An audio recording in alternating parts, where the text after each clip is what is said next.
Hey guys, welcome back to another video. And today I wanted to talk a little bit about cosmetics. This is just going to be kind of a quick little video talking about the subject because I think it's kind of interesting. Now, just to kick things off, I just want to say that this is not going to be a negative video towards the selling of cosmetics in game. Actually, I personally think that selling cosmetics on the store is a good thing, and based on the way that CIG has their cosmetic system, their gear system in game, I think it's actually pretty good because, again, at the end of the day, all of this stuff on display here you can get in game. You can loot them in game, and a lot of times you can even just buy them in stores or variations of them in stores. So I personally think that's a good system. In my opinion, it's not game breaking, but we're going to get into that a little bit here. Okay, so as you can see here, I'm just on the store page looking at kind of what they have on offer. And again, I don't personally think these are bad prices, but the main focus of this video is not really going to be about the prices. It's going to be about the idea of cosmetics moving forward. So one of the biggest issues with gear in the game right now is that the loot system in game right now is a full loot system. So that essentially means that whenever you go somewhere and you die, you lose all of your gear and you have to go back and get that gear back, or you have to go and you have to buy all of the gear that you used all over again. So what a lot of people do is they buy 20, 30, 40 of the same item. So whenever they die and they respawn at their home location, they can just re-gear. Okay. But that gets very expensive because gear can be very expensive and there's really no reason to throw away that much money. So then what a lot of people started doing was only using the gear that they find in loot boxes. So the good thing about that is that encouraged people to go out and loot, because again, all this stuff is in the loot table and you can go out and find this stuff. But a lot of times when people find rare stuff, they don't want to use it because it means that they can lose it. And that's not just a problem with Star Citizen. In my opinion, that's a problem with almost all full loot MMO games. If there is an opportunity for you to lose an item that is rare or an item that you've really wanted, you obviously aren't going to use it in a dangerous situation, especially because the game is in an alpha state and there are tons of bugs. Now, because of persistence wipes, none of this really matters, but as the game progresses, these persistent wipes are going to go away. Again, this is all just theory crafting, but I'm assuming that when we go to beta, there will be less persistent wipes, and then when they go to quote unquote, live release or whatever they want to call it, there will be no more wipes, and then insurance will matter. And so what I wanted to talk about is the system moving forward, because right now the system is fine. I don't have a problem with it.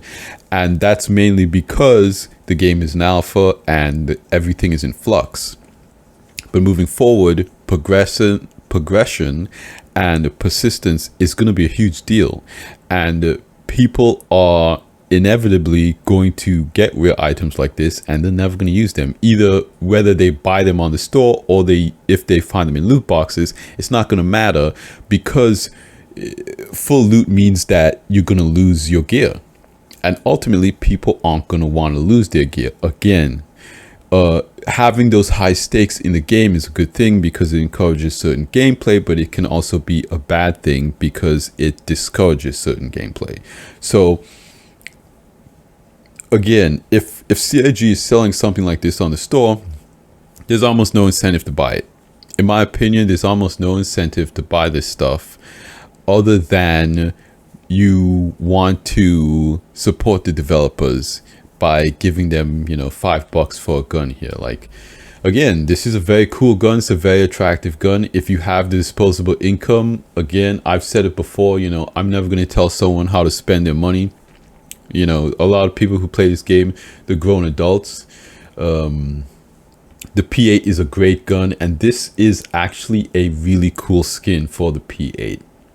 Okay, but the problem is, this gun is going to be lootable in game, you know, as well as other rare guns. This is not, you know, the only skin that CIG is going to add for the P8. You know, there might be several others, and that might even be, you know, more rare than this skin.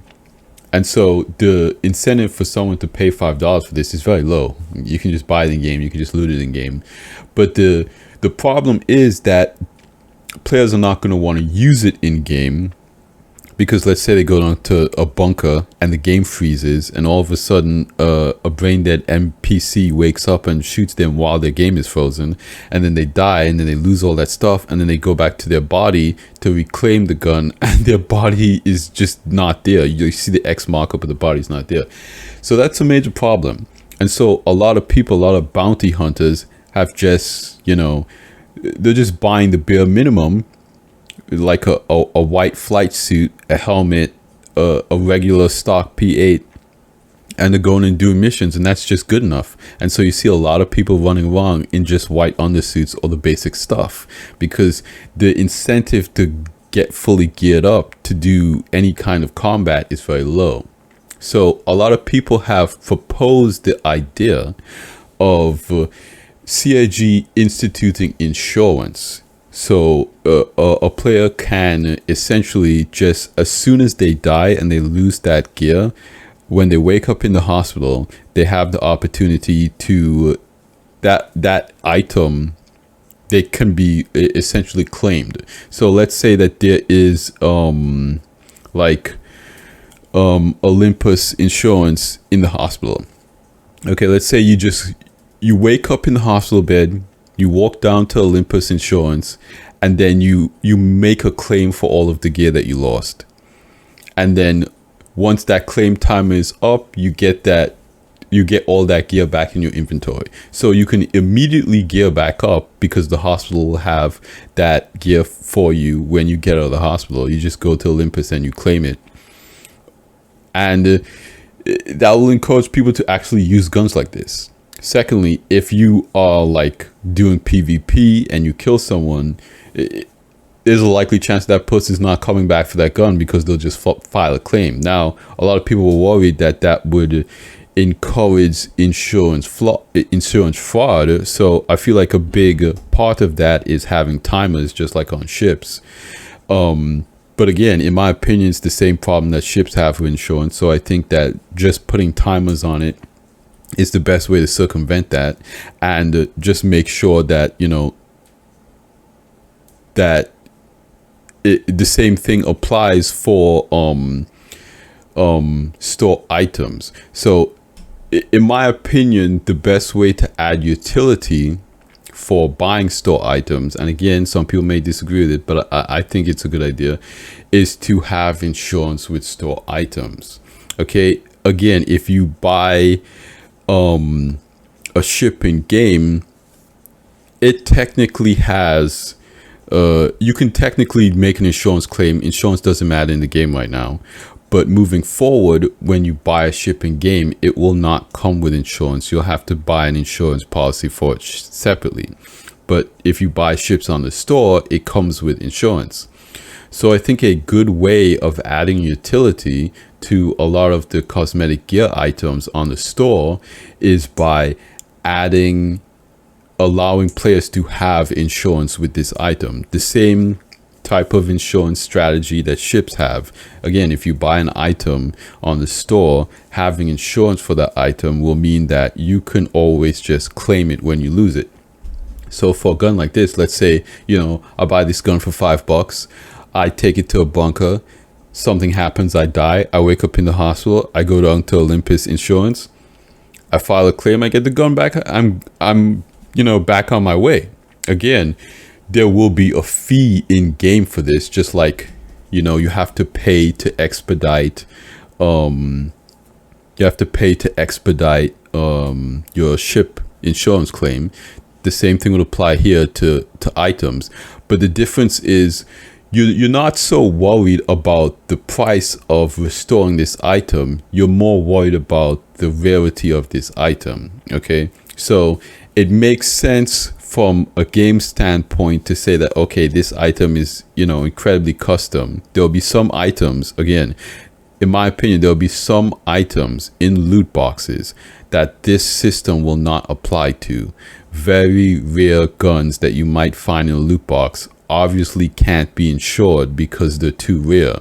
Okay, but for a semi-limited stock item like this, which is essentially just a paint job on a regular gun, there's no reason why that can't be insured, because you can essentially just take a regular gun and apply the same paint job to it, and then boom, all of a sudden it's that limited gun. So you should be able to insure a gun like this. Again, this gun is still technically kind of rare, but it's not something that can't be insured. And so in my opinion, that is realistic enough of a kind of backstory or lore to say that yes, insured items, even though they're limited, because they're insured, they will essentially make a new one of that item for you because it's insured. It's a type of replacement policy, and you pay an insurance fee for that. So again, this is not going to be free. You can't just go down to Olympus Insurance, click claim button, and boom, you have a new gun. No, there'll be a fee applied to that insurance claim to get that gun back. But at the end of the day, you get that rare gun back. And again, me personally, if I paid $5 for this gun on the store, I would not mind paying $5,000, 5,000 AUEC in game, or 1,000 AUEC in game, whatever it's gonna be, to file a claim and get that gun back. So I feel like that would be a great way of CIG kind of, I don't want to say encouraging buying these items on store, but it will give the buying cosmetics in the store a utility over looting an item in game. Again, the balancing mechanic of this idea is that you can find more rare gear by just looting in game, but by buying the gear in the store, you can insure that semi-rare gear. So again, you will have just regular gear that you can buy in game, semi-rare gear that you can buy in the store but it's insured, and then really rare gear that you can only find in game but you can't insure it. So each level of gear has their positives and their negatives. It's not just, okay, here's gear, play the game. Because in my opinion, that kind of just encourages people not to use gear. And I saw a post on Reddit the other day where someone kind of put side by side, it was like a meme where they said what people think bounty hunters look like versus what bounty hunters really look like, and the picture of what people thought bounty hunters look like was just all this cool armor, like what they're selling here. Let's go back to the pledge store, where people think that bounty hunters look like this essentially, when in reality they're just like wearing a white basic flight suit, because they don't want to lose gear that looks like this, or they don't want to have to spend the time going around the game and getting all this gear back. Okay, so the second advantage that I think that this gives is, I think personally there was a lot of, and I'm going to talk about drama here, so I just want to give you a heads up, a little warning. I personally think that there is a lot of drama around concept ships and the ship backlog because of the time it takes to get concepts to the players. In my personal opinion, I think CIG does a good job of putting out a lot of ships every year. And if you think about it, we get a lot of spaceships every year because it's the primary monetization strategy that CIG has. Now, if you look at a game like Elite Dangerous, again, I think I said in my last video, the last new ship that came out on Elite Dangerous came out 2018, 2019. But this year, we've gotten the Corsair, we've gotten the Cutter, we've gotten the C8R, we've gotten the Scorpius, we've gotten the Hull A, we've gotten the Hover Quad, we've gotten the Spartan, we've gotten the STV. I mean, that's 8 ships and vehicles right there in just this year alone. And in terms of concepts, what we've gotten is the Expanse, the Spirit series, and the Galaxy. So a lot less concepts are coming out, and I feel like CIG wants to do that. I think CIG wants to slowly wean itself off of concepts and maybe do 3 big concept runs a year. Because if you look at the Spirit series is already going into production. That's a ship that they want to get out the door because, again, that's going to be good for sales. That's a good selling ship. Once people get that in game, I mean, you saw it during the concept sale. The Spirit series was very popular because it has a lot of utility in game. That's around the class of ship that most players are going to play at. Most players, again, in my personal opinion, most players are not going to have Idrises and Javelins. But again, everybody's going to have a ship. It's one of those systems where a lot of people are worried about captain class ships because everyone's going to have a ship, but not everybody's going to have a captain class ship. Again, the reason why they want a lot of those capital class ships to be limited hull numbers is because they don't want everybody to be flying around in a Javelin. That is game breaking. Okay, so at the end of the day, yes, there are going to be more concepts like the Galaxy, but at the end of the day, CIG doesn't want to be dependent on that monetization system because it is a big responsibility. If you look at the balance of that system is, yes, you can hire more people, but it's going to add complexity to the production system. So you're not necessarily just going to get ships that get released faster. That's not necessarily going to be the case. You don't entirely know. If CIG hires 100 more people and the backlog comes down to 9 years, that's still 9 years of three new concept ships coming out every year. So okay, let's say the backlog takes 9 years. CIG hires 100 new devs, and the backlog takes 9 years for them to deliver all those ships. Okay, in those 9 years, CIG will have to continually drive sales for the game by releasing more concepts. Minimum, we're gonna get at least one new large ship every year. So that's 9 new ships added to that backlog, plus probably 9 smaller concept ships in those 9 years.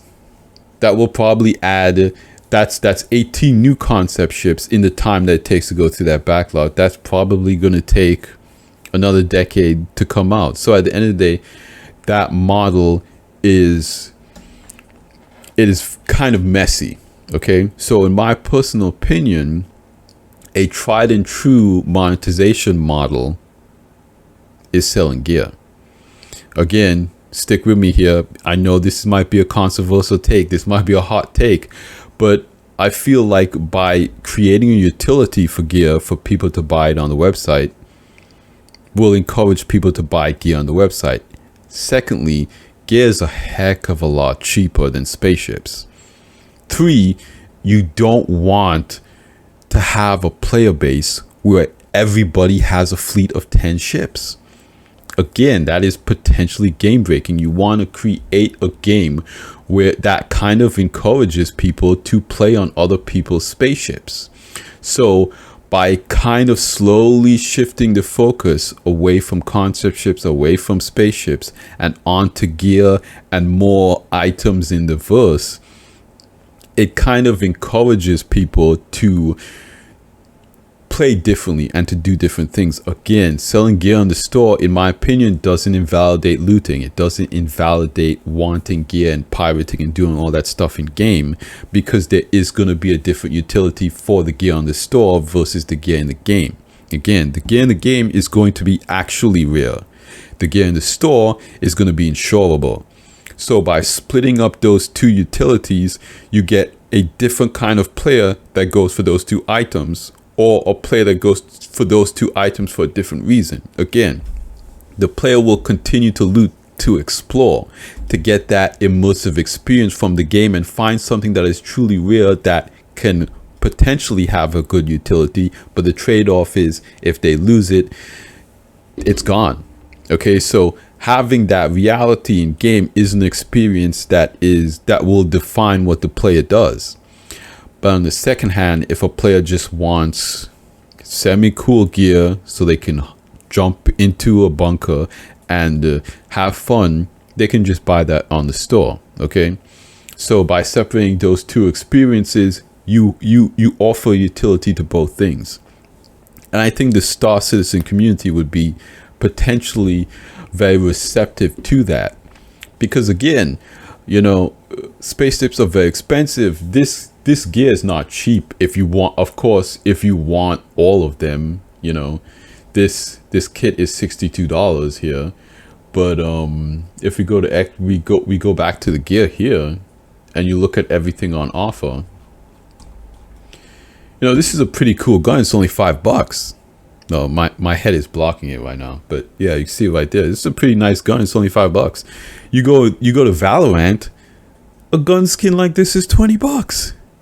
It's way more money. Valorant is very expensive, but I feel like if CIG keeps the prices like this and gives us the ability to insure it, which means we can just get this gun back in game, I feel like that adds a utility for players to buy items in the store. More players will buy items in the store, and that will help finance the game in a more sustainable way. Again, that's just my opinion, but I think something like this, again, I'm not going to say that it's low effort, but CIG, it does not take CIG. I do not think it takes CIG a year to put out these skins. These skins don't look like they take a year to make. I feel like CIG probably spends a couple months making, all of these sets. They've probably, got different paint codes. They've probably got, different areas on the gun that they can apply different paints to. And that's all you need. That's all players want. We don't want anything too complicated. We just want something that's a little bit more unique. Okay, so when you go out there, you say, oh, okay, that's pretty cool. This person is geared up adequately. Or maybe, maybe there's an org that has a black and red theme. And so they want to get all black and red, themed guns. And so they'll be like, okay, buy that or loot that.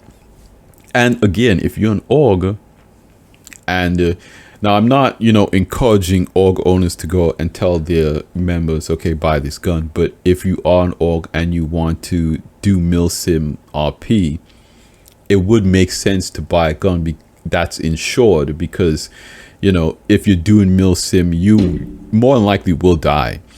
And you want to just be able to get that gun back. Now, a lot of people are saying that a lot of that milsim stuff is going to move to theaters of war. It's going to move to Star Marine and that type of stuff. But in my opinion, you want to keep that in game. You want to keep that level of combat in game, because it adds to progression. If somebody wants to RP a war against another org, that's a lot of fun. And CIG, as developers of a game that's an MMO, I think it's a good thing to facilitate having these combat scenarios in the MMO space, that anything can happen. Okay, these two orgs are fighting. All of a sudden, another org might hop in. You don't know what's going to happen, and that's kind of the beauty of it happening in the persistent universe. So if everybody in that org is running around with insured guns, they can do whatever they need to do and not worry about gear. that's basically my whole point. But again, it's just my opinion. This is just my suggestion. I don't know anything. I'm just kind of talking nonsense here for you guys on the internet. If you like this stuff, then I make videos for you. Subscribe. But yeah, let me know what you guys think in the comments down below. I said this was a short video. I think this video is like 25 minutes. I don't know how to make short videos. I'm sorry, you guys. That's just how it is. But yeah, let me know what you guys think in the comments down below. I love to hear your ideas. Am I crazy? Let me know if I'm crazy. I like having conversations with you guys. So yeah, if you guys like this video, hit the like button. If you want to see more videos like it, hit the subscribe button. And I will see you guys next time. Salute.